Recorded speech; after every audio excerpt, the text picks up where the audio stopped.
صدق اللہ مولانا العظیم وصدق رسول النبی الکریم ونحن علی ذلک لمن الشاہدین والشاکرین والحمد للہ رب العالمین ان اللہ وملائکتہ یصلون علی النبی یا ایھا الذین آمنوا صلوا علیہ وسلموا تسلیما اللہم صل علی سیدنا محمد وعلی السلام علیہ رسول اللہ صلاۃ و سلام علیکہ یا حبیب اللہ صلی اللہ علیہ وسلم۔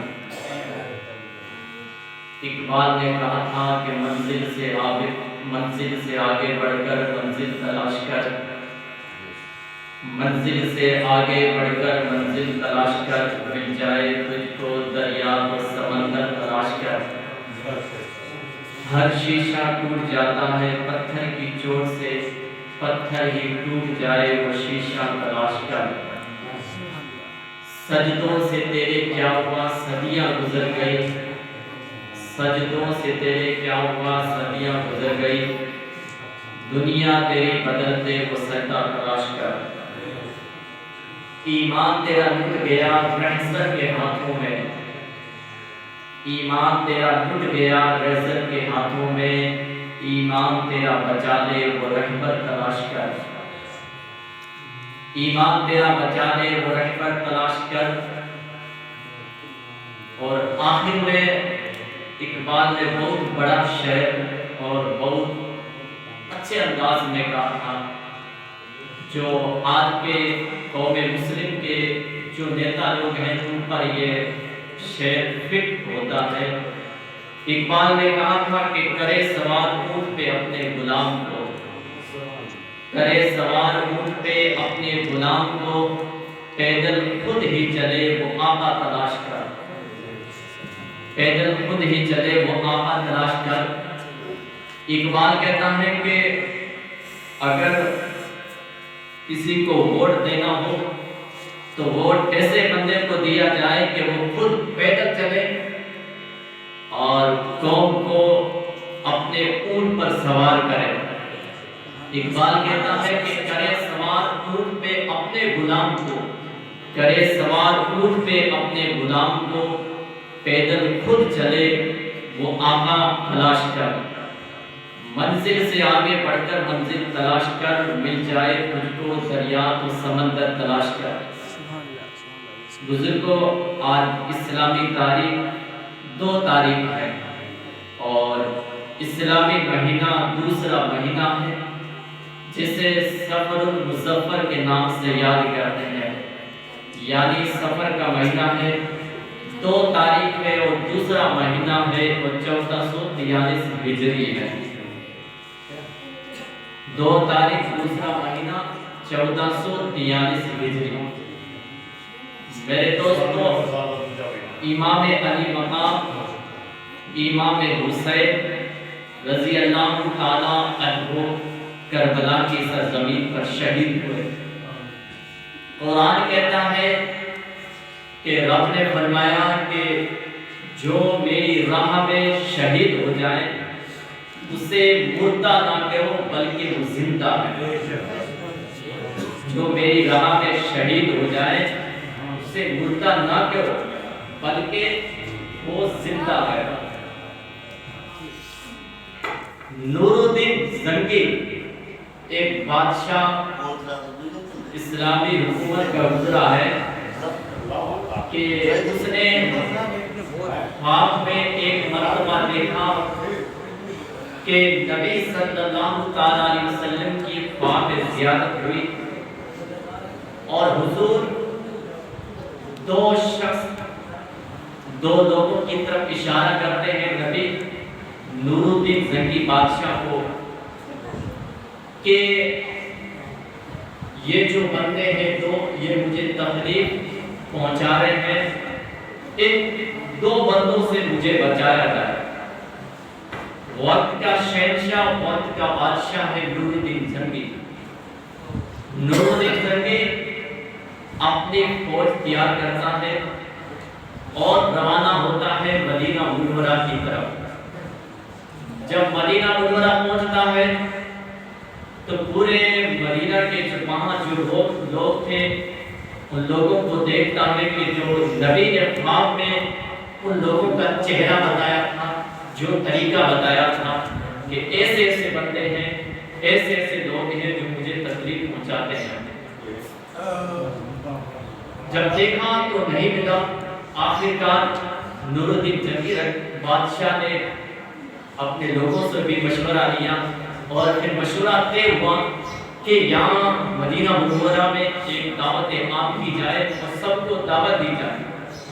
سب دعوت کے لیے لوگ آئیں گے تو بادشاہ سے مل کر جائیں گے، بادشاہ سے مل کر جائیں گے تو پہچان دوں گا کہ نبی نے خواب میں جن لوگوں کے بارے میں بتایا ہے۔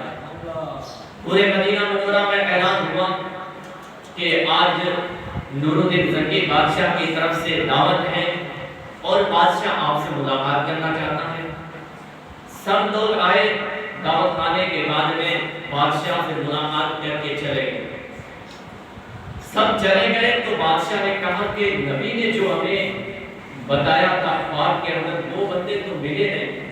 آخرکار بادشاہ نے کہا کہ پیچھے کوئی بچا ہے کیا مدینہ منورہ میں؟ تو کسی نے کہا کہ دو بندے ہیں جو پہاڑ کے رہنے والے ہیں، بہت بڑے عابد ہیں، بہت بڑے زاہد ہیں، پکے نمازی ہیں، صدقہ خیرات کرتے ہیں، وہ دو بندے باقی ہیں۔ بادشاہ نے کہا ان کو بھی میرے دربار میں بلایا جائے۔ لوگوں نے اطلاع کی، جو دو بندے تھے وہ بادشاہ کے دربار میں آ گئے، بادشاہ کے سامنے آئے تو بادشاہ سلامت پہچان لیا کہ یہی وہ دو بندے ہیں جو نبی نے ہمیں خواب میں بتایا تھا۔ بادشاہ جلال میں آ گئے، بادشاہ نے کہا آپ کہاں رہتے ہو؟ کہا جو نبی صلی اللہ علیہ وسلم کی مزار مقدس ہے اس کے پیچھے ہمارا حجرہ ہے۔ بادشاہ نے کہا کیا کام کرتے ہو؟ ہم تو نماز پڑھتے ہیں، صدقہ خیرات کرتے ہیں، غریبوں کو صدقہ بانٹتے ہیں مدینہ منورہ میں۔ بادشاہ نے کہا آپ یہی رکو۔ بادشاہ نے بادشاہ کے ساتھ فوج لی، جس روم میں رہا کرتے تھے جو بندے جس کمرے میں رہا کرتے تھے، بادشاہ گیا دیکھنے کے لیے۔ کمرہ دیکھتا ہے کہ قرآن رکھا ہوا ہے، تسبیح رکھی ہوئی ہے، جہاں نماز رکھی ہوئی ہے۔ بادشاہ نے کہا یہ تو پرہیزگار ہیں۔ آخرکار بادشاہ اندر گیا، جیسے ہی وہ مسلح اٹھایا تو دیکھ کر حیران ہو گیا کہ مسلح کے نیچے ایک سوراخ بنی ہوئی ہے، یعنی مسلح کے نیچے کھڈا بنا ہوا ہے۔ وہ دن کو تو خیرات کرتے، نماز پڑھتے، قرآن کی تلاوت کرتے، لیکن رات کے وقت اسی سوراخ سے مٹی نکالتے اور سوراخ سے مٹی نکال کر باہر پھینک دیتے، یعنی وہ سوراخ تو تھی وہ حضور صلی اللہ علیہ وسلم کی مزار مقدس کی طرف تھی۔ وہ کوئی زاہد، کوئی نمازی نہیں تھے، بلکہ وہ تو ایک طریقہ بنا رکھا تھا۔ وہ یہودیوں کے ایجنٹ تھے، وہ یہودی تھے، وہ عیسائی تھے کہ نبی کا جسم مبارک کو نکال کر ہم اپنے طرف لے جائیں۔ پیارے آقا صلی اللہ علیہ وسلم کے پیارے دیوانوں، یہاں سے عقیدہ ملتا ہے کہ ہمارے نبی بھی زندہ ہے، ہمارے نبی زندہ ہے۔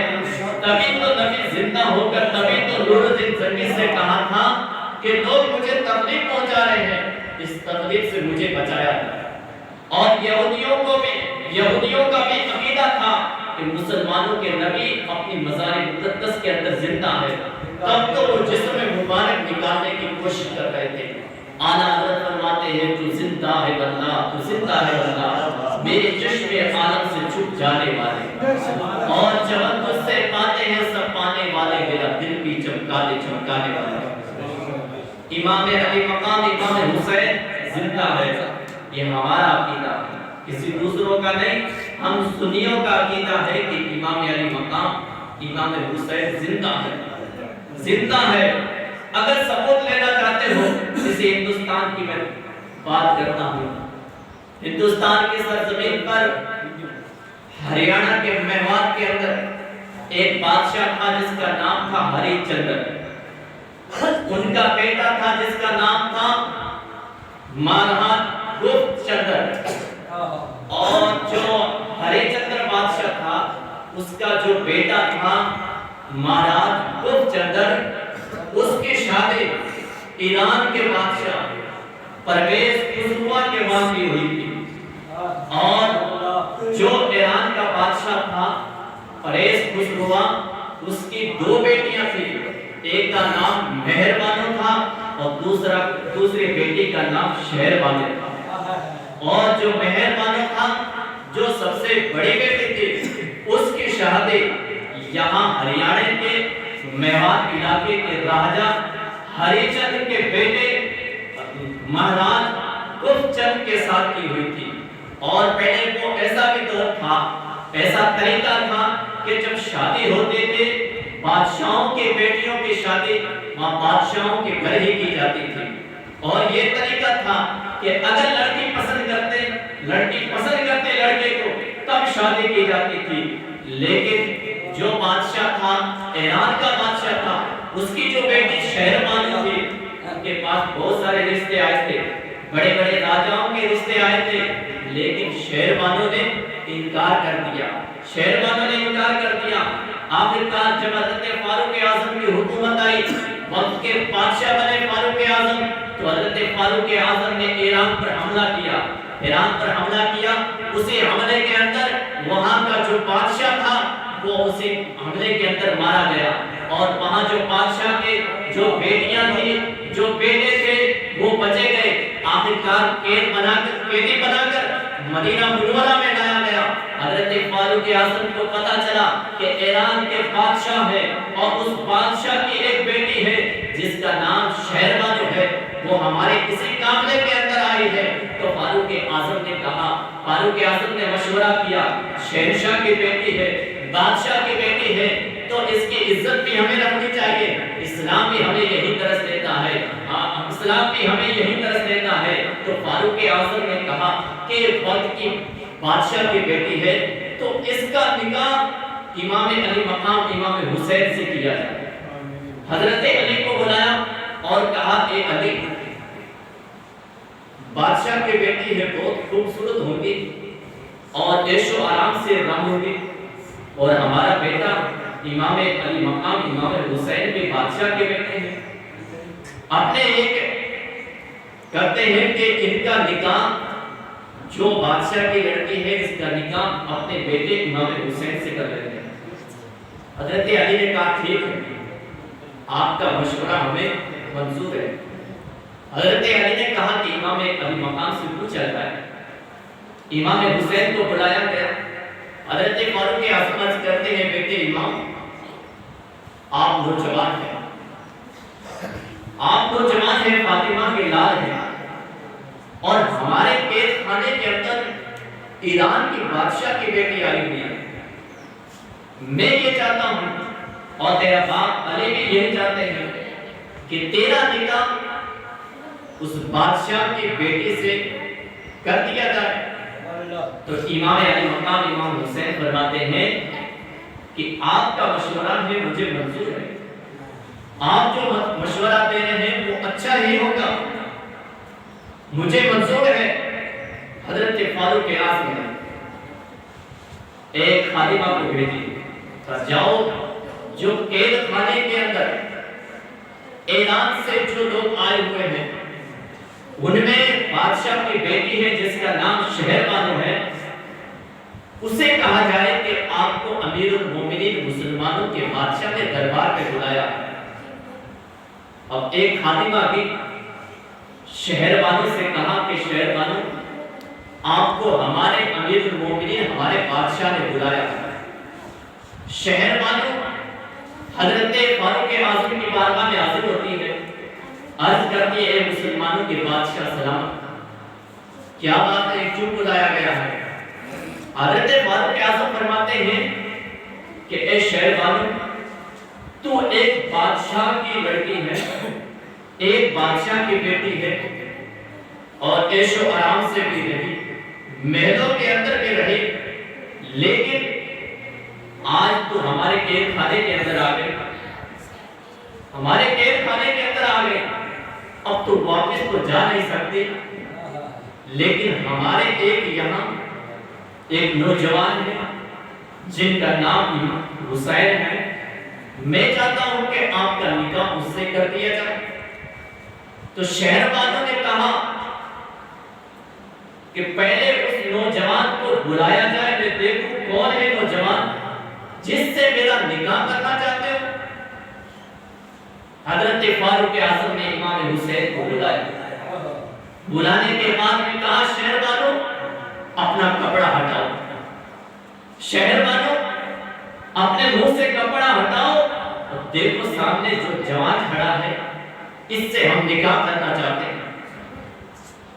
اب بادشاہ کی بیٹی شہر والوں نے جیسے ہی کپڑا ہٹا کر دیکھ کر حیران ہو گئی اور عرض کرتی ہے مسلمانوں کے بادشاہ بندہ، جب سے میں بالغ ہوئی ہوں آج تک 170 مرتبہ میں نے اس کا چہرہ خواب میں دیکھا ہے، اور غیب سے آواز آتی تھی اے شہر بانو دنیا کا کوئی بندہ تیرا دولہا نہیں بنے گا، تیرا جو دولہا بنے گا وہی ہے جو تیرے سامنے چہرہ دکھائی دے رہا ہے۔ 170 مرتبہ میں نے خواب کے اندر چہرہ دیکھا ہوں، اور کئی رشتے آئے، بڑے بڑے راجاؤں کے رشتے آئے تھے، لیکن میں نے انکار کر دیا کیونکہ جو خواب کے اندر چہرہ دیکھا تھا وہ چہرہ نہیں ملا تھا، لیکن خواب میں جو چہرہ دیکھا تھا وہی چہرہ آج سامنے موجود ہے، وہی چہرہ آج سامنے موجود ہے۔ بادشاہ کی بیٹی ہے، شہر والوں ہے، حضرت فاروق اعظم نے خطبہ پڑھا، حضرت علی نے نکاح پڑھایا امام حسین کا شہر والے سے۔ شہر والوں ایک وقت بادشاہ کی بیٹی ہے، مسلمان نہیں ہے، مہاراج کی بیٹی ہے، مسلمان نہیں ہے، مہاراج کی بیٹی ہے۔ نکاح کس سے ہو رہا ہے؟ امام حسین سے، فاطمہ کے نام سے ہو رہا ہے، نبی کے نواسے سے ہو رہا ہے، اور فاروق اعظم نے ان کا مہر دیا، ان کا مہر دیا۔ اب میں آپ کے ذہن کے اندر یہ بات بٹھانا چاہتا ہوں کہ امام حسین زندہ ہے، امام حسین زندہ ہے، اور جب یزید تخت پر بیٹھا، امیر معاویہ کے انتقال کے بعد یزید تخت پر بیٹھا، تو یزید نے سب سے پہلے جو خط لکھا تھا تو امام حسین کے نام سے لکھا تھا کہ میری بیعت کرے، میری بیعت کرے۔ آخر کار وہ قافلہ جب مکہ میں پہنچا تو یہاں ہندوستان کے ہریانہ کے جو میوات کے جو ہری چندن تھے ان کا بیٹا تھا جن کا نام مہاراج چند گفت تھا، اور اس کی شادی کہاں ہوئی تھی؟ ایران کے بادشاہ کی بیٹی مہر بانو سے، اور مہر بانو کی بہن کون؟ شہر بانو، جو امام حسین سے شادی ہوئی۔ تو اب وہ بادشاہ کا بیٹا اور امام حسین رشتے میں کیا لگتے ہیں؟ رشتہ ہو گیا نہیں آپس میں، سانڈو ہو گئے۔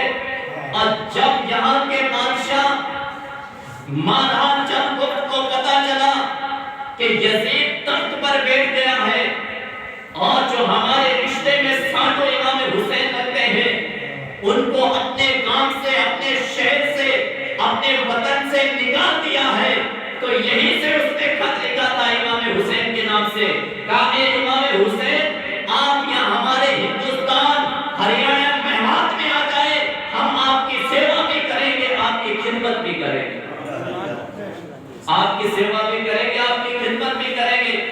آخرکار امام حسین کا قافلہ مکہ سے روانہ مدینہ پہنچتا ہے، تو امام حسین مدینہ پہنچتا ہے، اور ادھر سے جو یہاں کے راجہ تھے چندرگپت، اس نے 10,000 برامنوں کو بھیجا تھا امام حسین کو لانے کے لیے، 10,000 برامنوں کو، چھوٹی موٹی ذات والوں کو نہیں، بڑے بڑے برامن تھے، برامن سب سے بڑی ذات ہوتی ہے، بڑے بڑے برامن 10,000 کو بھیجا کہ امام حسین کو یہاں لایا جائے۔ اب 10 محرم کو کربلا کے پاس رائے، 10 محرم کو کربلا کے پاس میں ایک راہ مقام ہے، وہاں پہنچتے ہیں یہ 10,000 یہ برامن۔ لیکن جب یزید کے جو سپاہ سالار تھے سب سے بڑے، اس کو پتا چلا کہ ہندوستان سے 10,000 لوگ آئے ہیں امام حسین کو لانے کے لیے، اگر یہاں سے لے گئے تو ہندوستان فوج تیار ہوگی اور یزید پھر مارا جائے گا۔ اس نے پھر 10,000 برامنوں کو 7 عورت کو گھیراؤ کر لیا جو راہ جگہ تھی کربلا کے پاس میں، لیکن وہ بیچارے برامن مارے ایسے گئے کہ یہ تو وہ عربی تھے، یہ یہاں کے برامن تھے، بادشاہ کے سمجھ میں نہیں آتے تھے وہ کیا کہتے ہیں یہ کیا کہتے ہیں۔ آخرکار اس یزید نے حملہ کیا، 10,000 برامن مارے گئے۔ کیوں مارے گئے؟ امام حسین کے نام پر مارے گئے۔ اور کس نے بھیجا؟ ایک ہندو برامن اور ایک ہندو مہاراج، ایک ہندو بادشاہ نے بھیجا تھا امام حسین کو لانے کے لیے۔ لیکن آج دیکھا جائے تو لوگ بھڑانے کی کوشش کرتے ہیں، ہندو مسلمانوں پر بھڑا رہے ہیں، لیکن کل کی تاریخ دیکھیں، آج کی تاریخ دیکھیں تو رات دن کا فرق ہے۔ اور امام علی مقام امام حسین 10 تاریخ کو شہید ہوتے ہیں اور 11ویں رات آتی ہے، 11ویں رات آتی یعنی 10 تاریخ شام کو 11ویں شروع ہو جاتی ہے، 11ویں رات آتی ہے، اور جس جگہ پر 10,000 برامن مارے گئے تھے اس جگہ کے لوگ کہتے ہیں کہ ہم نے دیکھا کہ ایک گھوڑے پر سوار ہے، نوجوان سوار ہے، سفید کپڑے پہنے ہوئے ہیں، گھوڑے سے نیچے اترتا ہے، اور جہاں 10,000 برامن مارے گئے تھے ان کا سر دھڑ سے الگ تھا۔ وہ بزرگ، وہ جوان جو سفید کپڑوں میں مرکوز تھے، وہ اپنا تھوک مبارک لگاتا ہے اور ان کے جو دھڑ تھے وہ آپس میں جوڑ رہا ہے۔ 10,000 جوڑنے کے بعد میں عرض کرتا ہے رب کی بارگاہ میں، یا اللہ یہ میرے نام پر مارے گئے ہیں، کل کوئی ہندو تانا نہ دے کہ امام حسین کے خاطر ہم بھی مارے گئے تھے، اس لیے یا اللہ ان کو زندہ کر دے۔ وہاں یہ لوگ کہتے ہیں یہ دعا کر رہے تھے اور 10,000 برامن زندہ ہو کے کھڑے ہو گئے۔ آج ان برامنوں کی جو پیڑھی چل رہی ہے، آج ان کی نشانی ہے کہ یہاں نشان ہے، یہاں بندے کا نشان ہے، اسے آج حسینی پنڈت کے نام سے یاد کرتے ہیں، حسینی پنڈت کے نام سے یاد کرتے اور پہچانتے ہیں۔ تو پیارے آقا صلی اللہ علیہ وسلم کے پیارے دیوانوں، کربلا کی سرزمین پر 10 تاریخ کو امام حسین شہید ہوتے ہیں، اور شام کے وقت امام حسین 10,000 پنڈتوں کو زندہ کرنے پر بتا دیتے دنیا والوں کو، اے دنیا والوں مجھے مردہ مت کہنا، بلکہ میں زندہ ہوں، میرا نانا بھی زندہ ہے، میں بھی زندہ ہوں، جا مدینے سے جو کہ ہوا کے لا، شاید حضور ہم سے خوا ہے منا کے لا، اور باتیں